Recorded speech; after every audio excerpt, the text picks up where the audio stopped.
With a boat this size, you would more than likely never imagine yourself being in a situation like this. Woo-hoo! Let's go! But as a family that loves to explore, pushing the limits is your only option, even at the expense of being stuck 400 miles from home. All right, guys, we've been defeated. It's time to get out and push.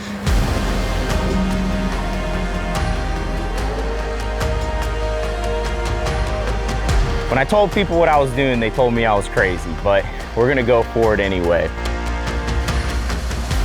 Out here, you never know what's gonna happen, since these waters are untouched and sacred, so the locals don't play. And what we got going on? Just taking a little video. We're trying to find out what's going on. All right, guys, welcome back to Life by the Bow. I haven't been this excited for a trip in a little while here. As you guys can see, we got the front runner here, and it is completely loaded down right now. Today, it's just strictly myself and Tyler behind the camera. And what we're gonna be doing is we're gonna be running about 400 miles in this thing today. And we're gonna end up in Great Exuma, in Roll Town specifically. When I told people what I was doing, they told me I was crazy, but we're gonna go for it anyway. And we have a beautiful house down there that we're gonna be staying at for the next couple days. And we're gonna do some spear fishing, hopefully do a little bit of fishing, show you guys the islands, hit some really beautiful beaches. But we have a very long way to go, and it's probably gonna take us all day to get there. So let's hop in the boat, we're gonna get going, and let's see how long it takes us to get to Great Exuma. All good things come with a little sacrifice. The sacrifice is traveling 400 miles in a boat all in one day, but we got the right one to do it here. And we are officially off, guys. It is 6:40 in the morning. Here we go.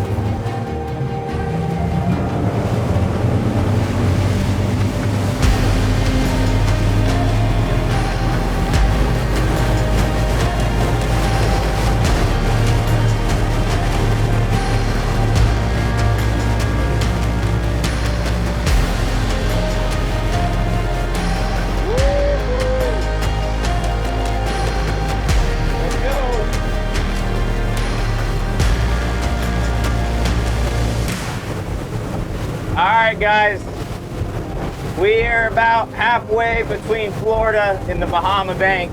We're actually very surprised with the conditions right now. I mean, we're in a fair 1 to 2 foot seas with the occasional 3-footer, and it wasn't supposed to be this nice. So weather is everything whenever you're doing a long range trip like this, and we're making awesome time. I am very impressed right now with the way that this boat is running. Doing 50 miles an hour, we're just walking right over the top of these waves. And next up is the Bahama Bank. Once we get there, things should get a little bit calmer. This portion is thousands of feet, and the Bahama Bank is 10 to 50 feet. So once we get over to that shallower, clear water, things should calm down a little bit. No complaints, we're doing good.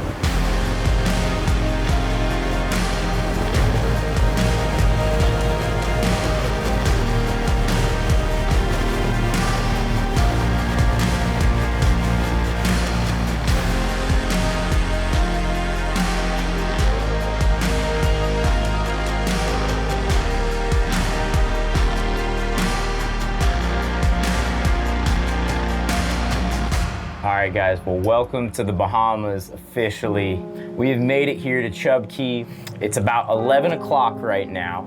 So we're gonna dock up here, we're gonna top off on fuel, and we're gonna clear customs. Once we get done here, got about another 200 miles down to Great Exuma, and hopefully the weather holds, because weather will honestly make or break this situation. And so far so good, so fingers crossed that everything lines up the way that it's been.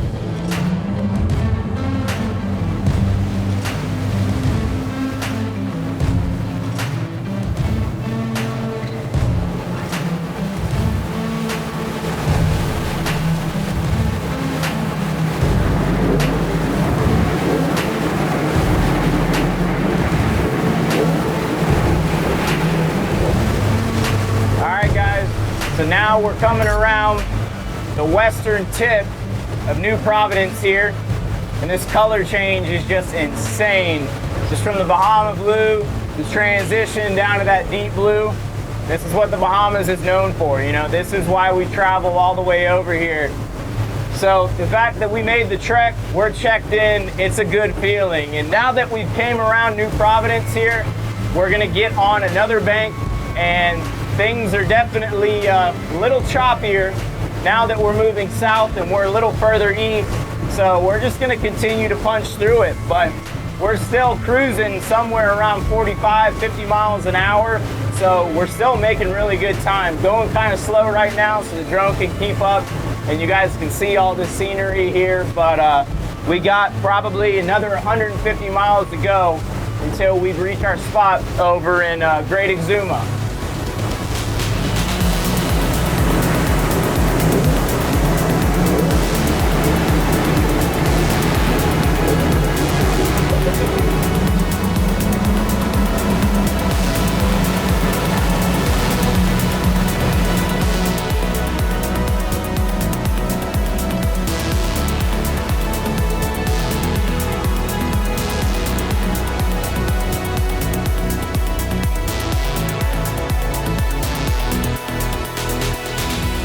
Alright guys, well we made it to Great Exuma.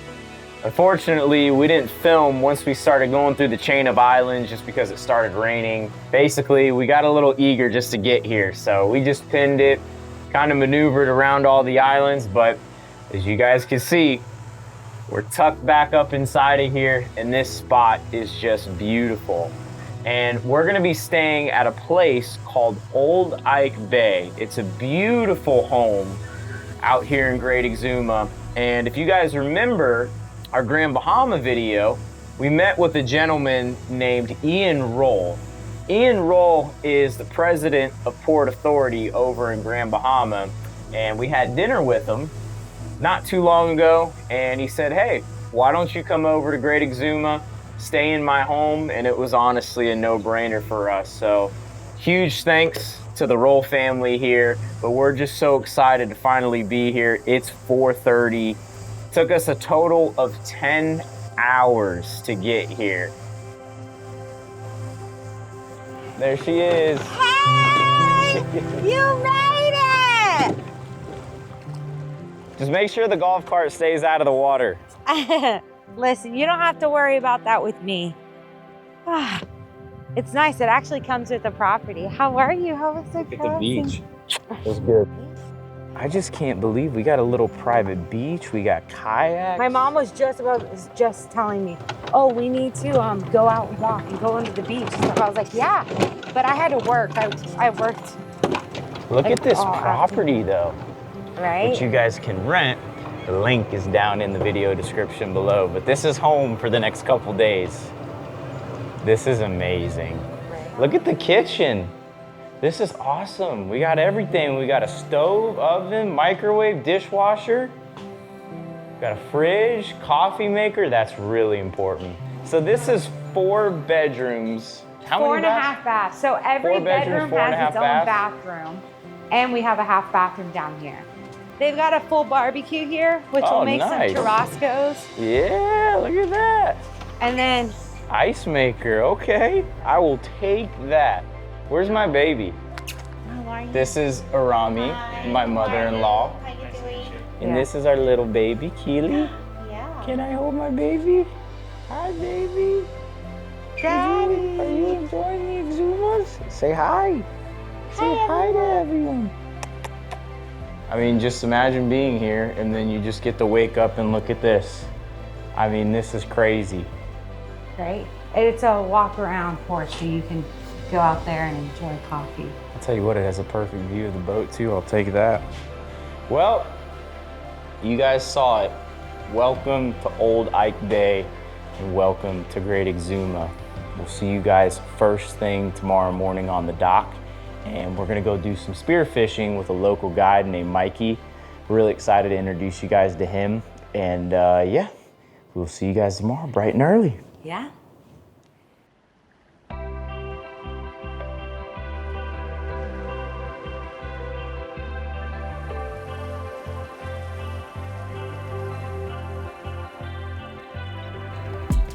Mikey, what's up, buddy?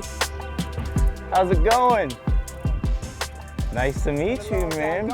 Yeah, man, how are you? I'm glad we finally made it down. Local to the Exumas, huh? Oh, yes, sir. Nice, man. These Well, are my waters.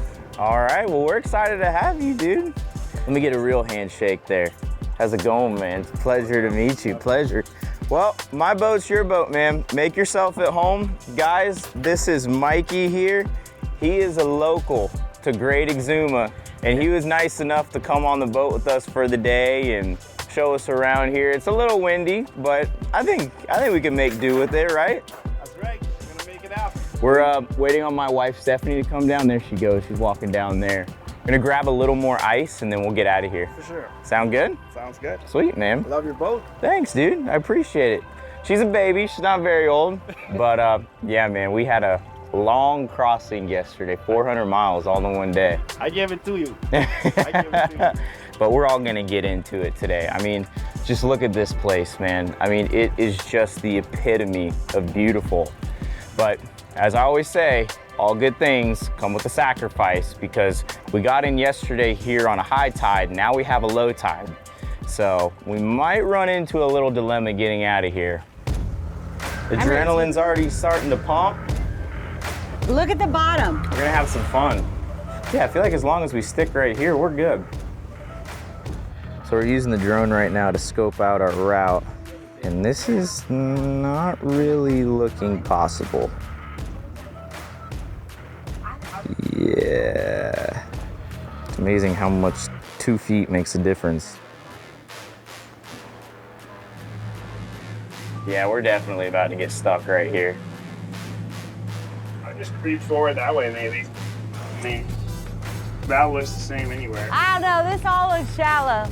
Yeah, there it is. I knew it. There it is. I think we've come to a stop. All right, guys, we've been defeated. It's time to get out and push. So the good news is we got stuck.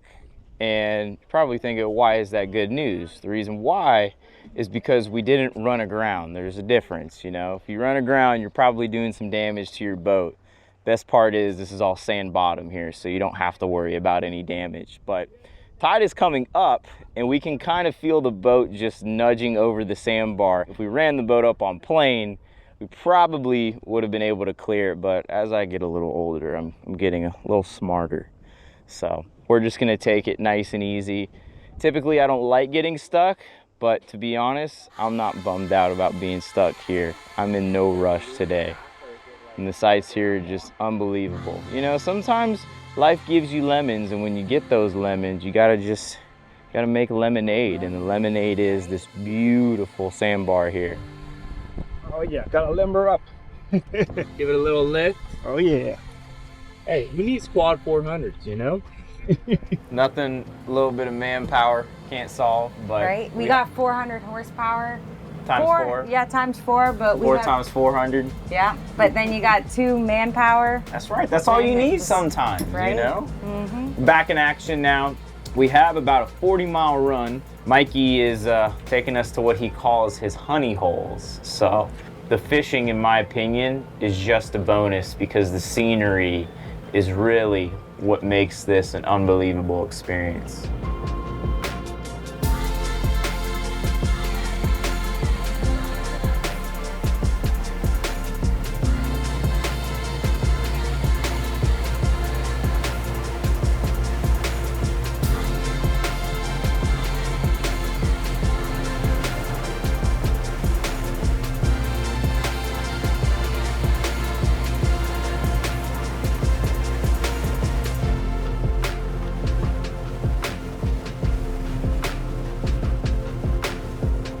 All right, guys, so I absolutely love it. Mikey took us basically out in the middle of nowhere, and I think that like situations like this are the things that we kind of like thrive off of as fishermen and divers, because that feeling that you're just gonna jump in the water and the bottom is just gonna be covered with fish and lobster is always what you kind of anticipate. So getting up to this point has been so exciting, but I'm even more excited today because I got my brand new Vail watch that I've actually been wearing for a little while now. But what's really cool about these watches is, you know, they're great to be on the water with, and especially dive because they're completely waterproof. This one specifically is self-winding, so basically it charges by motion. And being in a boat for 400 miles like we did yesterday, this thing has plenty of charge, but nonetheless, say for example, right now we're just out here diving. We're very casual. I have the rubber band on right now.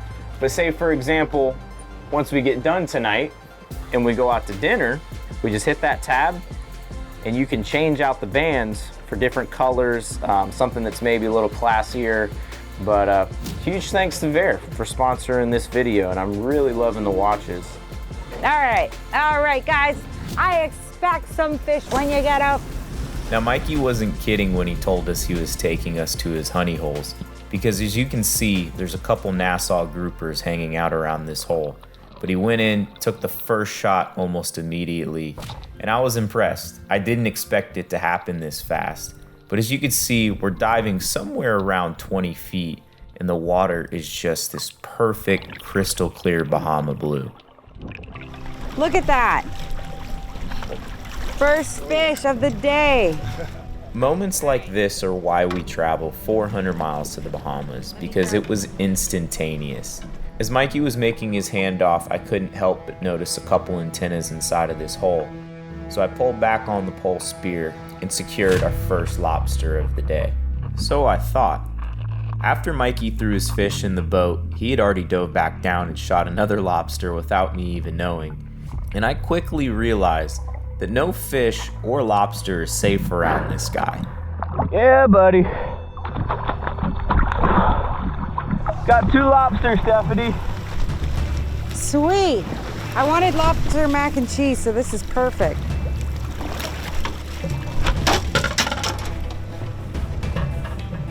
Nice job, dude. Sweet. Pulled 2 lobsters and a grouper off that spot. Thing is, the sharks get so bad out here, so after you stick a fish, you typically want to move to another coral head out here. But what's so crazy is it's just miles of sand. And then every once in a while, you get a little blip, and it's just live bottom, coral heads, and that's where he shot the grouper, up inside of like a little rocky ledge area, and then these 2 lobster weren't too far behind him. And tons of light.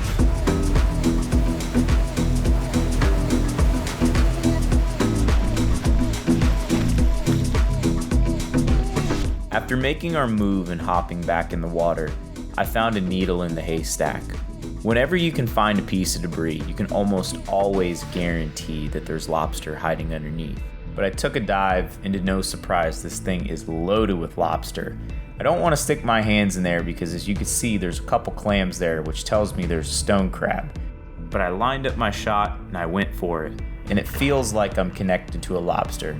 And sure enough, here comes the stone crab. But watch what happens next.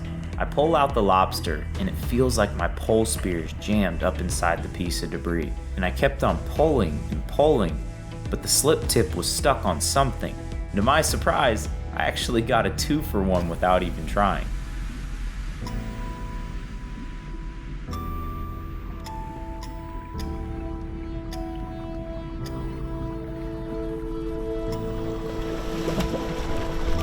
Got a 2-for-1 right there, baby. Woo. What's so cool about this Koa pole spear that I'm using here, it's really easy to detach the slip tip. So you guys can see, just pull the lobsters off just like that. But it was back down to the bottom, and Mikey just let loose on these lobster.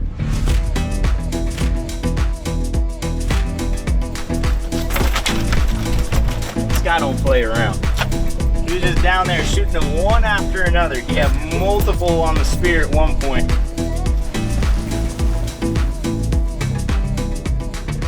Having a buddy diver like Mikey is extremely important, and you'll see why right here.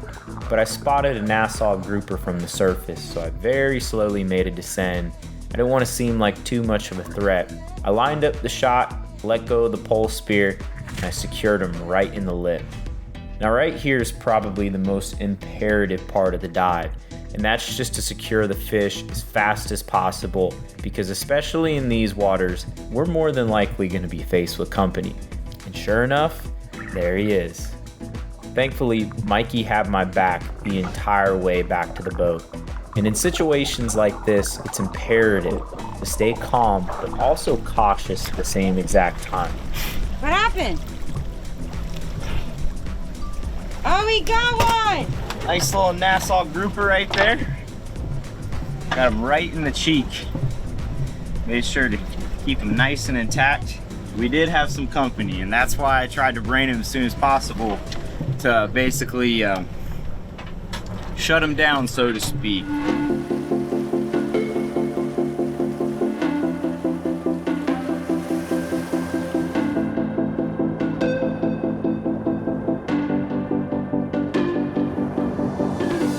Now this is where things get interesting, because I knew Mikey was good, I just didn't know he was this good.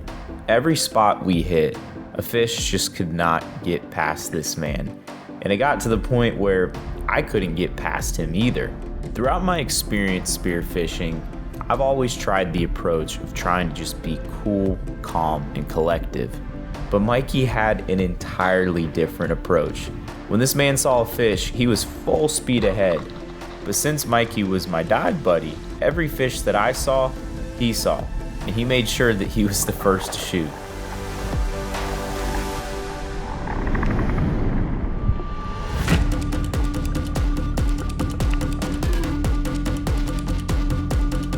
Is this the one that you and I were both going after? I think so. And I gotta tell you, man, I mean, Mikey just shoots lasers with that Hawaiian sling. It's actually very impressive.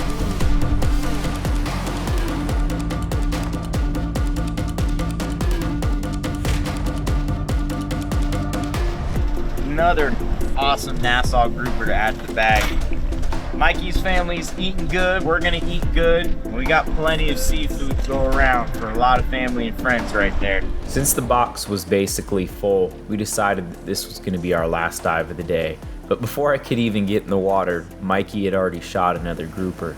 So I knew if I was gonna get back in the water, I had to get some sort of separation from him. Once I did that, I saw a huge Nassau grouper on the bottom.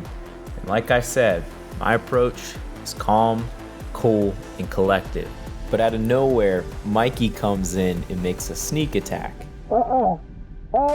As you can tell, I was determined to shoot that fish. But Mikey was nice enough to come back up to the top and give me a dive. Since this was the last fish of the day, I wanted to make this count.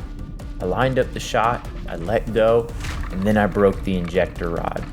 Unfortunately, with a fish like a grouper, something like this is pretty common, but it was somewhat of a blessing in disguise, because as soon as I got back up to the top, the shark showed up.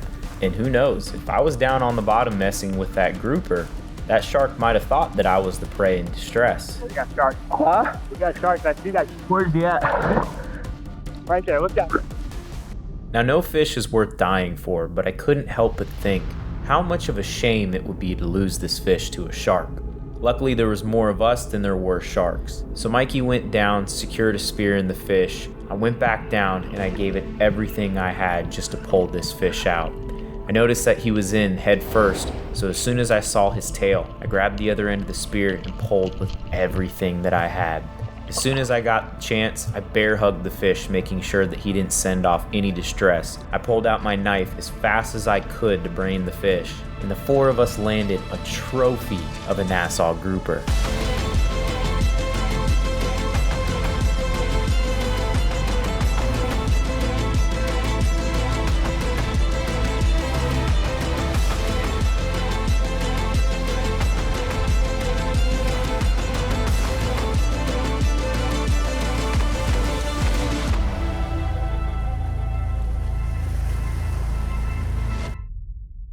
I'll tell you what, you guys did an awesome job. I bet you had a lot more fun in the water than me driving around making sure everybody was okay in the water. We tried to get you in the water, but Stephanie doesn't like to play with sharks. They weren't that bad though. They just showed themselves a little bit. They left us alone for, you know, the time being. But Mikey, one thing I can say, you are one heck of a free diver, man. Oh yeah. I guess that's kind of what you get when you grow up in the Bahamas, but Mikey will actually come out and do this for you guys on your boat. His information is up there on screen, also down in the video description below. I also want to give a huge shout out to Florida Free Divers. They hooked me up with the pole spears, the fins, all the equipment that we needed to do this trip. And we're gonna head back to the house and cook up some lobster and some fresh fish. Right? Mikey's ready. He's like, I didn't do all that work for nothing.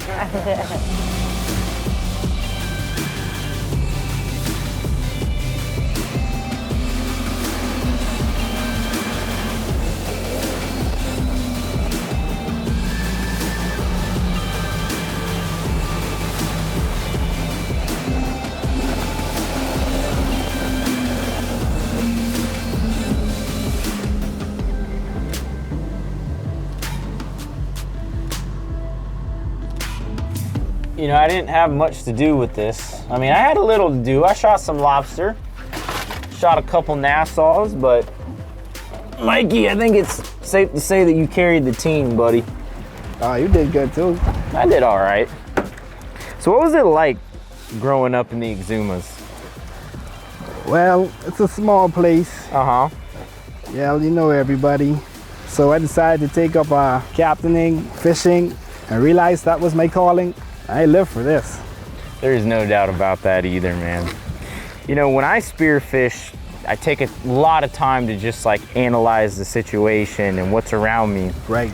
Whereas like Mikey, 100 miles an hour, dude. Like you can't let a fish around this guy because he's gonna get it before you do. But oh, yes. It's so cool coming here and just, you know, beginning of the day, we were basically strangers, but you hopped on our boat being as generous as you were today. That says a lot about you, and I don't think I haven't not seen this guy smile all day today, and I love it. Well, it's all love and one love.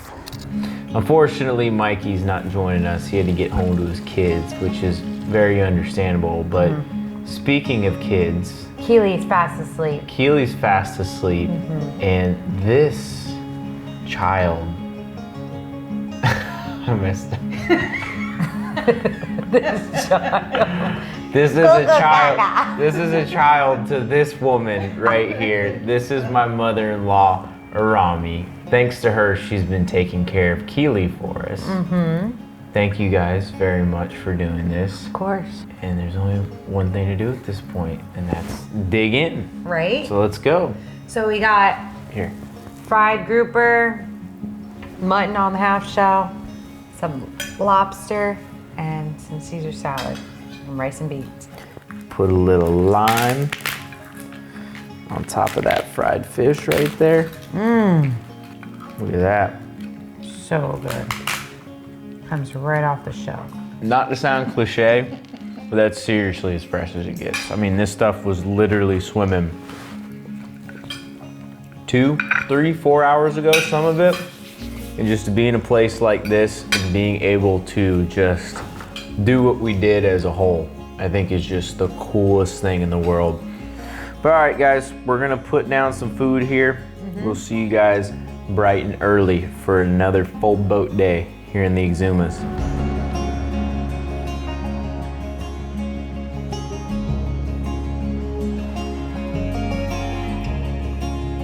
All right, technically day 3 here in the Exumas. We have Grandma Arami back there with baby Keely. We spent the morning just taking our time soaking in this view. To me, it's just one of the most relaxing things in the world to just disconnect. And just to give you guys a little bit of history about this place, like I said, it's owned by our friend Ian Roll. And basically, this town is named Roll Town. And you actually need to hold the last name Roll. You need to be a Roll in order to own property or buy property here. But Ian's grandfather actually used to farm here. The pond is actually where his animals used to get their fresh water from. Thereafter, Ian's father built this house here. So not only is it just a beautiful and iconic spot here in the Exumas, the fun is still just beginning.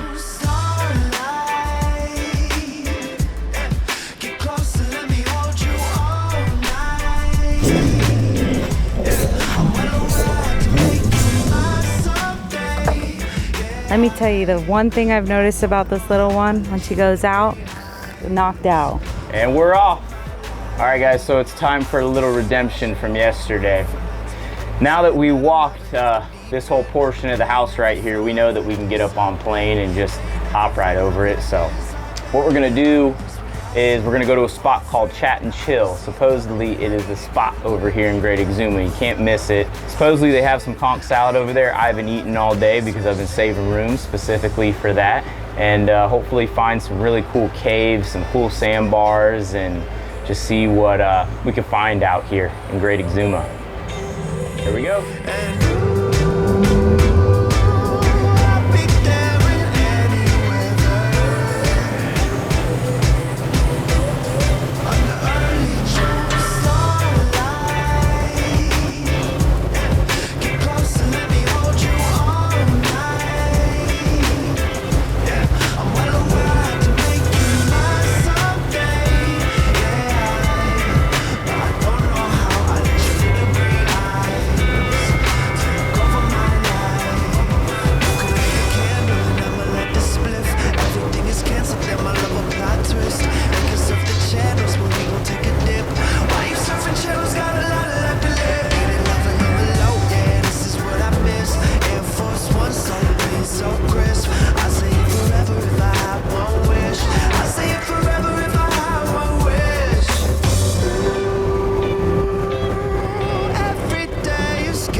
Boat anchored up in one piece. Got a front line and a back line. So that way we don't drift into anyone. And of course, we don't want to step on one of these guys right here. I have a love-hate relationship with them. Looks like there's kind of like two portions right here. There's a little shack. I'm assuming that's where they serve the burgers, and there's a nice shaded area right here that looks like they got some tire swings, volleyball court. But that's what I'm going for right there. I'm going for the conch salad. This is a really cool spot though. I could imagine this is a place that you take the family and just hang out here all day. You got the food, you got the beach, you got the DJ up in there, you got it all. How's it going, my friend? You guys making conch salad? Awesome. I will take 4 then. No problem. You want the mango and pineapple? Yeah, let's do it. And what we got going on? Just taking a little video. Is that okay?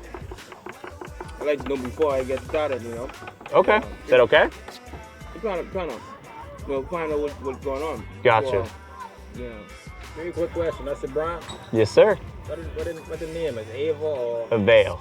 Avail? Yes, sir. I saw that before. I think on Instagram. Probably, yeah. Yeah. We're all over Instagram, YouTube. We're always around the Bahamas. My name's Clay. What's your name? Ronaldo. Ronaldo. It's a pleasure to meet you. Indeed. And you? Raheem. Nice to meet you, Raheem. It's a pleasure, guys. Some pretty cool stuff here. My friend just pulls the conch right out of his little conch farm right there. He ties them all together so that way they don't run back out away from him. Rather than keeping them in a cooler or a freezer, he just pulls them right out of the ocean here on the beach. Tell you what, it looks like you've done this a time or two, huh? Yeah. I love it, man. I love it. I already know this is gonna be good. And there you have it. That's how it's done. Thank you so much, my friend. Welcome. Doesn't get any better than that right there. I'm test my waiter skills here. Ooh, some conch salad. You'll be eating it later. I like the pineapple touch on it. As you guys saw, it's about as good as it gets right there. He pulls the conch right off the beach there. And he's fast too. That's the fastest conch salad I think I've ever gotten before. This is so good. I'll tell you when it's the best is when it's the first meal of the day and it's basically 1 o'clock. That's good. Delish. Very tempting to stay here all day because you have these shaded pine trees right there and cool little beach stingrays. Pulling up the anchor here, and we're gonna make a little move to a new spot. It's called the Lazy River, and I'm pretty sure you guys will see why they call it that.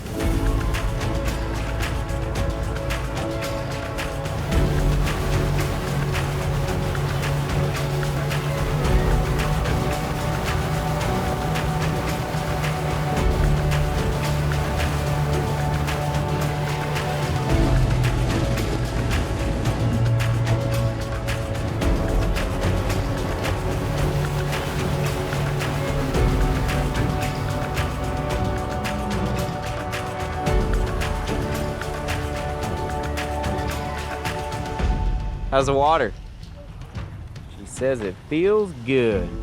It looks good. Keely's napping, and I just came out here and I wanted to enjoy this. There is nothing like just sitting in this crystal blue water, looking at all the rock formations. There's nothing like the clarity. No, there's nothing like the clarity and the sand. It's comfortable, whereas like sometimes it's like a bunch of shells broken up and like it can get a little uncomfortable sitting on it, but this is like a pillow. That's why I wanted to save this spot until the very end, because it's called the Lazy River. And we're gonna be nice and lazy here for the whole rest of the day. And if you guys are wondering what these goofy things are on our hats, They're mics. there are microphones so you guys can hear us and you don't get wind noise from the camera. But what we're gonna do is we're gonna walk up to the front portion of this beach right here. Basically what's gonna happen is this current's gonna push us right back, hence the Lazy River. So Except we forgot our tubes. There's always something we forget in every trip. always something. So I'm gonna start right here next to the boat, and I'm gonna see what happens when it flushes me out. Hopefully I don't dunk this camera.